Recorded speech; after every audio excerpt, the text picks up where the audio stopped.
Hello and welcome back to The Motivating Force. Joining me as always, we have host Sway, an aspiring Marine Corps officer who is currently finishing up ROTC and his bachelor's in the criminal justice field. And myself, Justin, an aspiring motivational speaker who's always more than excited to share new ideas and topics with you guys. Today, we're going to be talking about what obstacles do you create in your own roadmap? This conversation kind of got brought on by going around listening to a couple different podcasts and hearing some things about people kind of setting themselves up for failure. And I kind of wanted to dive a little deeper into that and have a discussion of it on my own. Okay, what do you mean by setting themselves up for failure? Because we haven't really discussed this too much, so I'm kind of fresh in this conversation as well. And it's almost like it should be obvious for setting yourself up for failure. So why is it important that we have to discuss it? In general, I feel like, as human nature would have it, that we do set ourselves up for failure probably more often than we think we do. So subconsciously we're stopping ourselves from succeeding. Right. Okay. And kind of in the sense of where you'll listen to the negativity and the naysayers and you'll let them get you down. And that's why people always preach on making sure you have a bunch of positivity around you and having the right type of people so crucial, because you need that. And one of those reasons why you need that is subconsciously you'll set yourself up for failure. Yeah. So getting into it, the first thing that I really got interested in on this topic was learning about hero's syndrome. So hero's syndrome is defined by the need for recognition and the ability to have strong problem-solving skills and be recognized for that. Okay.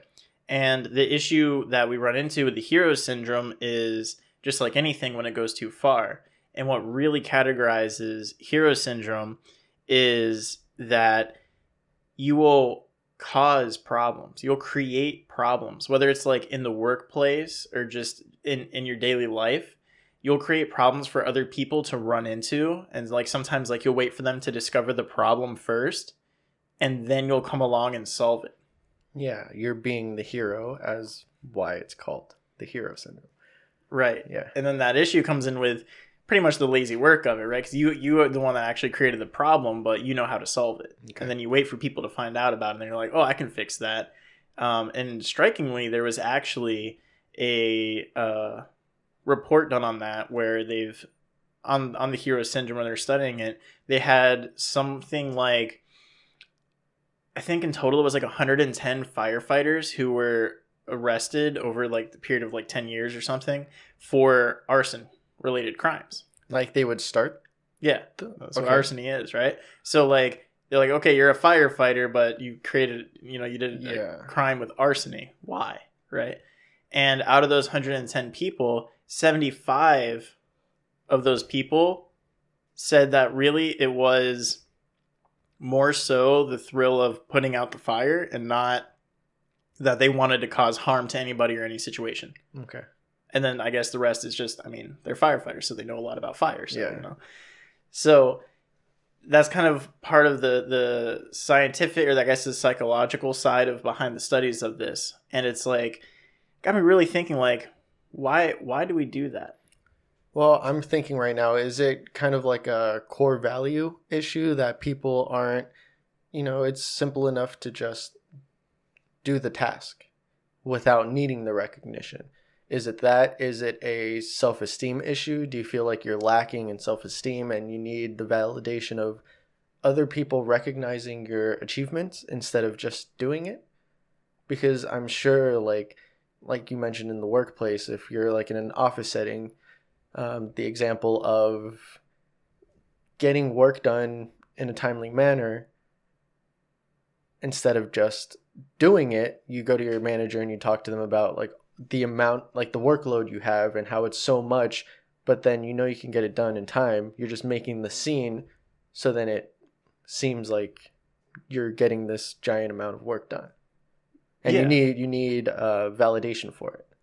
Yeah, that would be the basis of the principle for that, would be to kind of create that situation, create that environment around you. Oh man, I don't know if I can get this report done by the end of the day. You know, I got to do all these things, all this stuff. Man, this is going to be tough. But you know full well you can do it. You just wanted to make the scene so then you get the validation at the end of the day and the pat on your back for actually doing it. Exactly. And then, of course, taking it further extremes where you get firefighters that cause fires. Well, yeah. So for us, learning about this, or well, I guess me, right? When I learned about this, and I'm tying in with that correlation there of like, okay, well, in a way, I guess you would kind of picture that as almost like setting yourself up for success. Yeah. Right? Because you're like, okay, well, I know how to handle this situation, but I'm going to create these problems here, wait for it to get recognized so that when I solve them, I get recognition for it.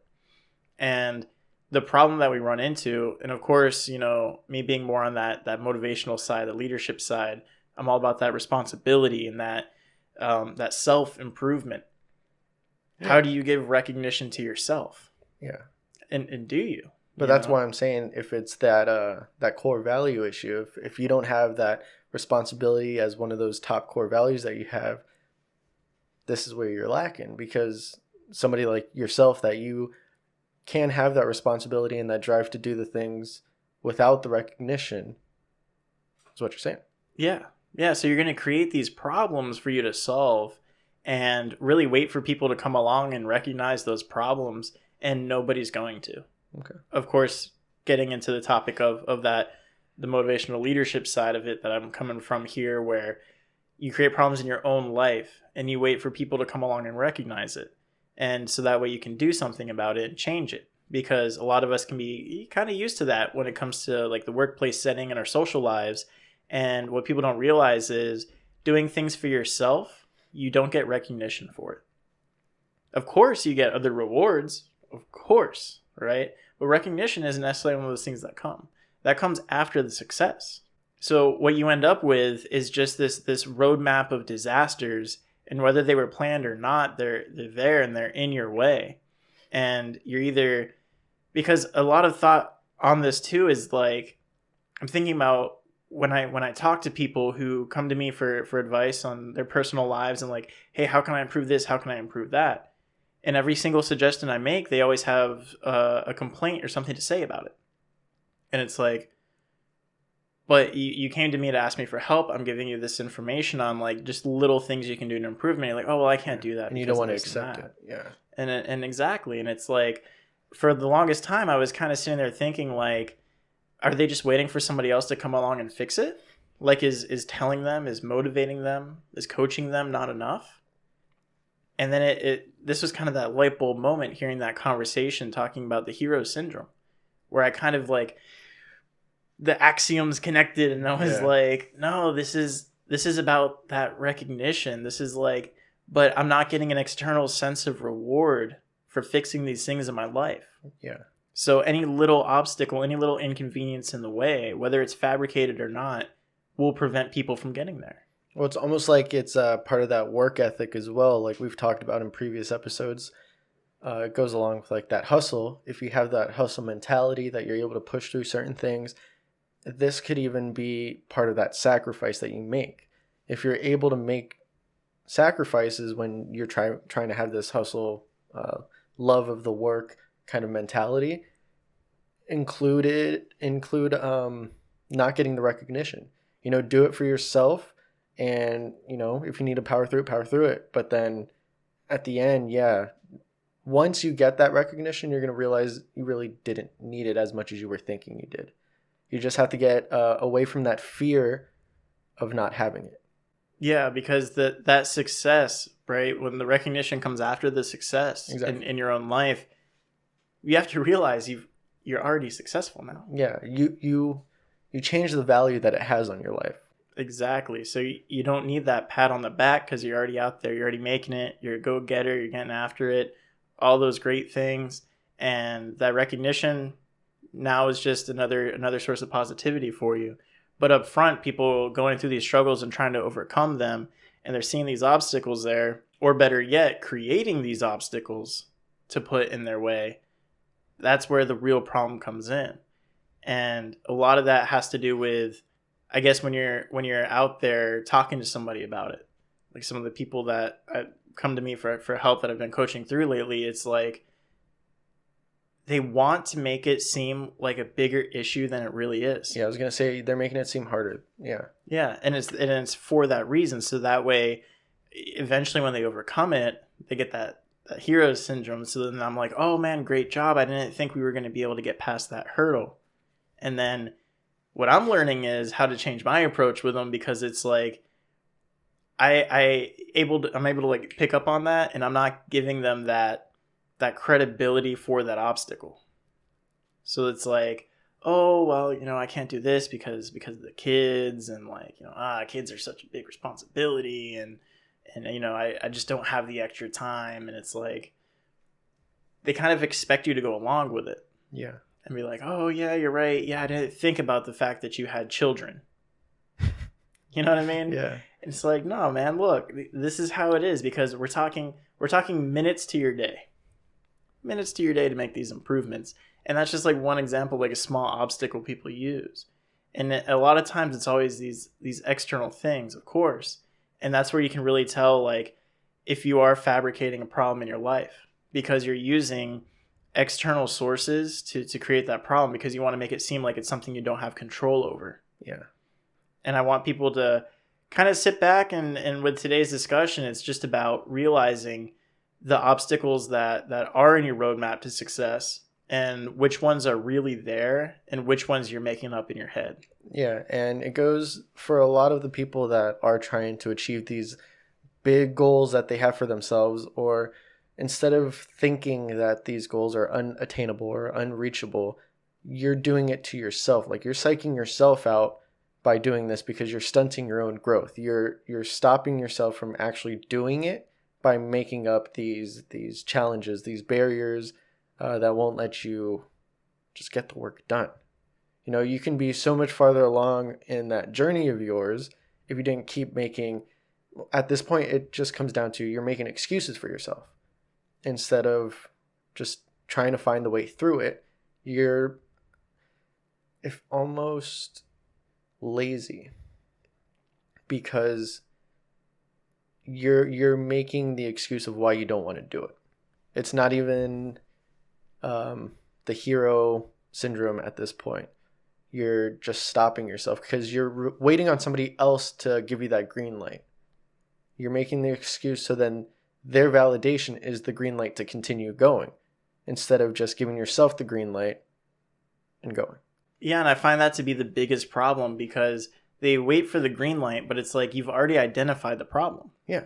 And especially when it's ones that are fabricated, and it's like, the solution to that. It's like when you tell me you don't have enough time to do anything, there's nothing you don't have time to do.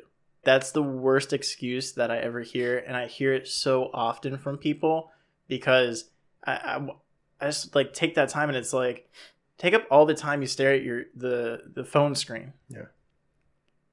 Take up all the time that you spend sleeping, if you sleep more than you should be, right?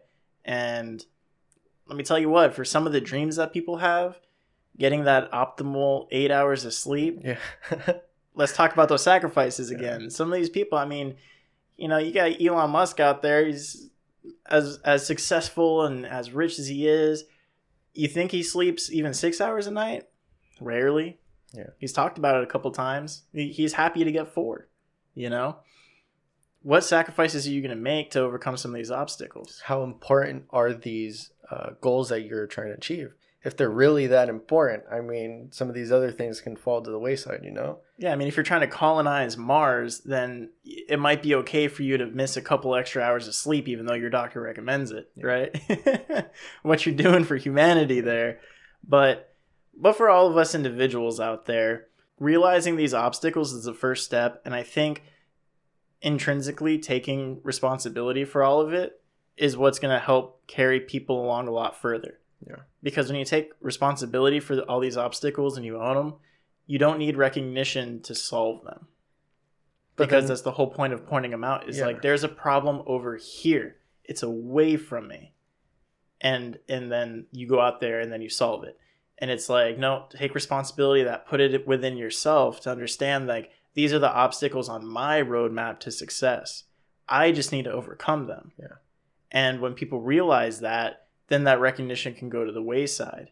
Because like we're saying, you're going to spend time to rationalize these obstacles and these problems and why you can't make it. Why are you not putting that energy into solving that problem? Yeah, but then this is also why it goes back to a little bit of like, you need self-care in your life. You need to be able to have the ability to look inward, realize that it's a self-esteem issue because you need the validation of others. And you need to be able to work on that and find the drive that pushes you past that. And that's why we're always preaching on that, like self-awareness and self-help books and looking into different sources of mental decluttering and sources like that. Because, I mean, even us, when we get in those drives that it's just like motivation and it's just kicking and we want to just do all of it and avoid all those like fabricated challenges that we're putting in front of ourselves, that's such a great feeling compared to, you know, sitting on the couch watching TV and blaming us not being where we want to be on, you know, BS. But we're the ones sitting on the couch watching TV. And a lot of those problems that arise from like that type of laziness, I think, are after the fact problems. Yeah. So it's, you just didn't do it simply because you were lazy, right? And you took time to sit there in front of the TV all day or sit there and scroll through Instagram all day. And then when you're confronted about, hey, I thought you were going to, you know, do this and that and like, you know, work towards these things that'll improve yourself. And then you start rolling out the excuses and then you start fabricating the obstacles. Yeah. And it's that same type of ownership you're going to need with taking care of your own problems, that, you know, with that laziness being a problem, to kind of own it, because a lot of times that can even work in your favor. And if you're working on yourself and on improving yourself, and you spend a day sitting around scrolling through Instagram, or a day sitting there on Facebook, or you're watching TV all day, and somebody's like, hey man, I thought you were going to do all this stuff to like help yourself get better in life. And you're like, you know what? I have though. I've been doing this. I've been doing that. I've reached a couple milestones, a couple goals for the week, and I really needed a day to decompress. There's no excuse in that, and there's also no problem with that. But that still takes that first step of owning that situation. Yeah. So when you own that laziness, there's those two ways to justify it, right? You can justify it by creating all those obstacles that you want to believe, or be like, hey man, I deserved it. Yeah. I needed that day off. Or realizing, yeah, you're right. I messed up today. Yeah. And then you can make today a better day, you know? Owning all those like those problems or challenges or hiccups that, you know, come in life. I know we've been having a little hiccup with, you know, our social medias haven't been on that normal routine, but, you know, as you've seen lately, they've been picking up again, and we own that. You know, we've made some changes, and lately we've been in that motivational headspace, and it's been, you know, firing on all cylinders. And like today, this morning, you know, I got 2 hours of sleep last night. Well, let me rephrase that. I went to sleep at 2. I got 4 hours of sleep. I woke up around 6:30, and, you know, everybody in the house is asleep because they all went to bed around the same time. But it felt good being in that motivational headspace, being in that work ethic mentality that, you know, we got to get things done. I'm the only one stopping myself from achieving these goals that I have set. And, you know, like working on the notes this morning, and, you know, everybody's asleep. It felt good. You know, I felt like nothing was holding me back at that point because I wasn't waiting for somebody else's validation. I wasn't waiting for, you know, my girlfriend to tell me, oh, you're up, good job, you know, like you're really getting after it. Don't even need it. I don't need it. Yeah. You know, I'm realizing that what I'm doing is making me feel good, period. And I'm just going to continue to do it.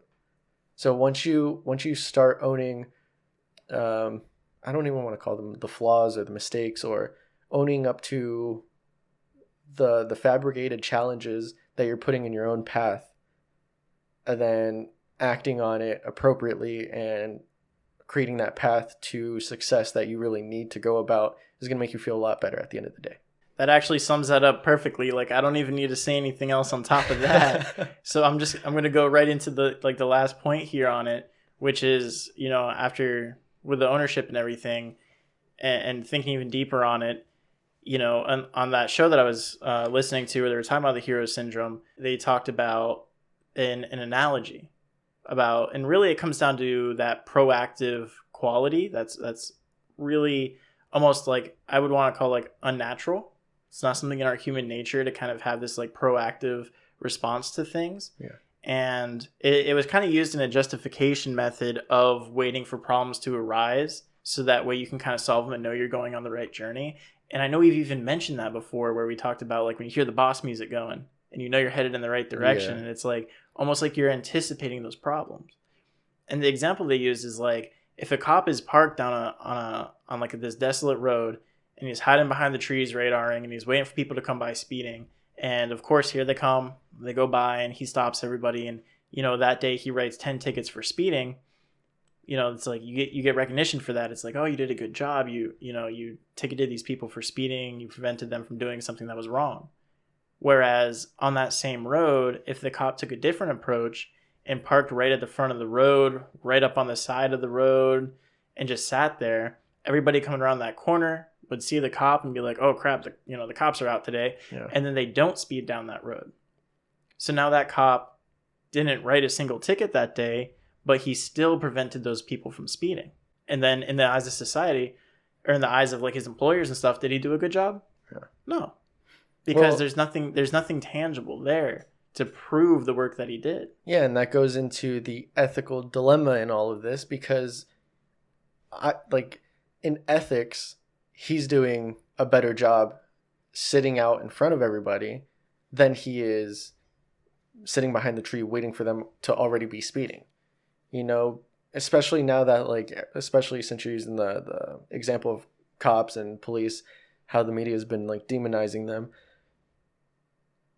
Ethically, it's better to prevent them from even speeding in the first place than to have just caught them in the act, right? And this is something that I'm going to school for criminal justice, and I've had multiple courses where the professors have been either in current police departments, or they have prior history serving as a police officer, and they'll always bring up those examples like, what would you do in this case?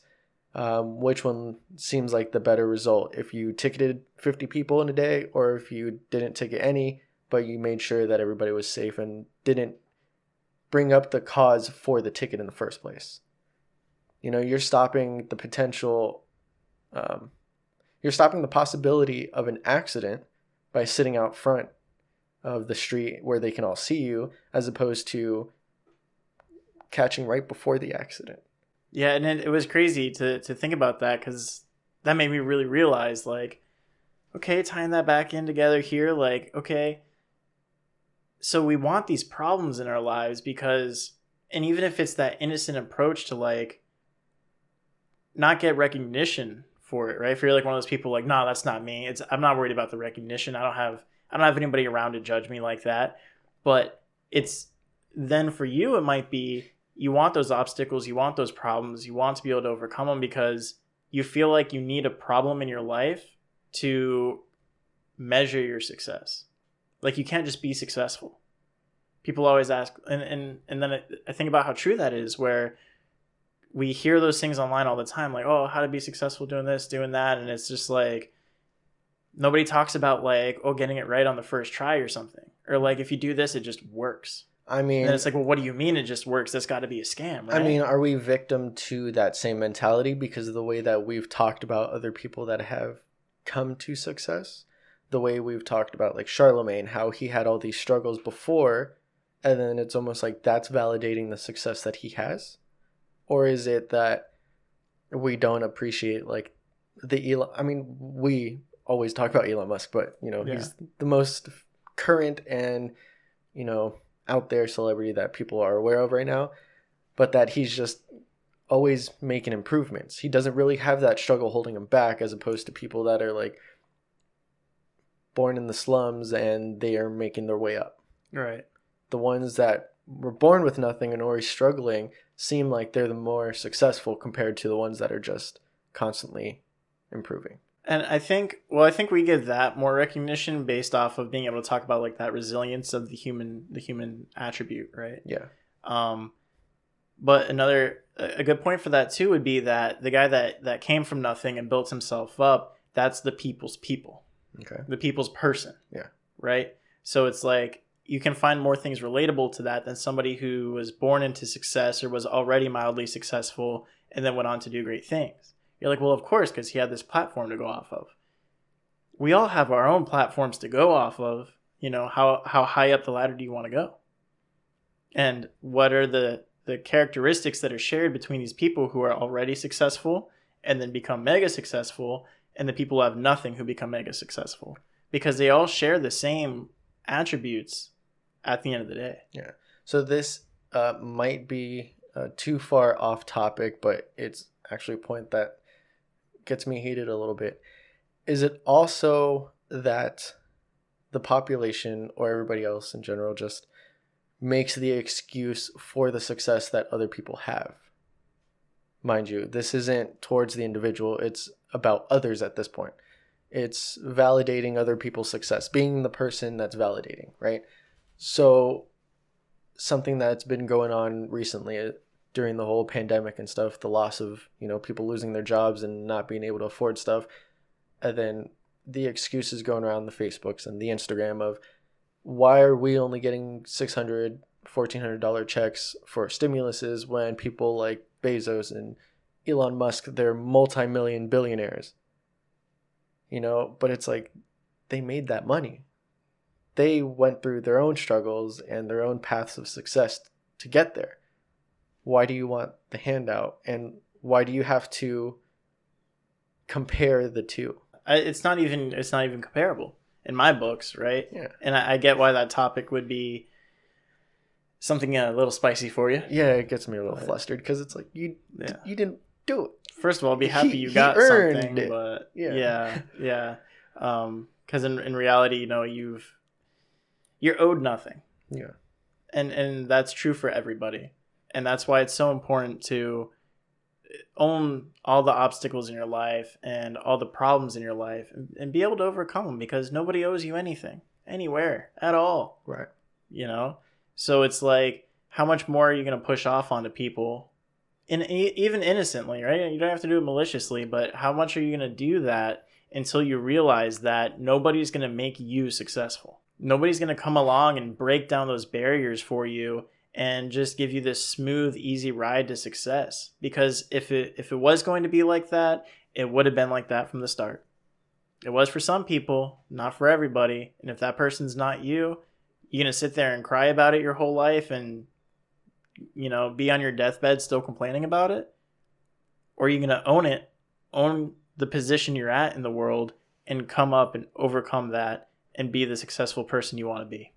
Yeah, and that's a great point, man. It almost goes back to last week when we were talking about the, finding the motivation within yourself to strive to be better, strive to better your community as well, instead of just relying on other people to hand you things. Like if our generation's just too comfortable with being given things, we have it too easy now. But I feel like everybody just needs to get their act together and, realize they're the ikigai term from last week, if you haven't checked that out, and you need to, brush up on that memory. But also with that whole point of, stop putting those challenges in your own path. Stop seeking others' validation for your own success and just get after it. But what you guys should also be doing, you can also share this video. You can like it. You can subscribe to the page if you haven't done so already. We really appreciate every single one of you that have been following us since day one. It really means a lot to us. Stick around for Wednesday's episode. It's going to be very, very educational. It's going to be philosophy driven. And remember to follow our socials down in the description. We have Facebook and Parler at The Motivating Force, and we have Instagram at Podcast TMF. And as you guys know, all of our episodes come out Mondays and Wednesdays at 8 a.m. EST. We're going to be continuing our Sunday videos around noon. So remember to check those out as well. Share all of our videos with all your friends and family. We would very much appreciate that. And until next time, go and get.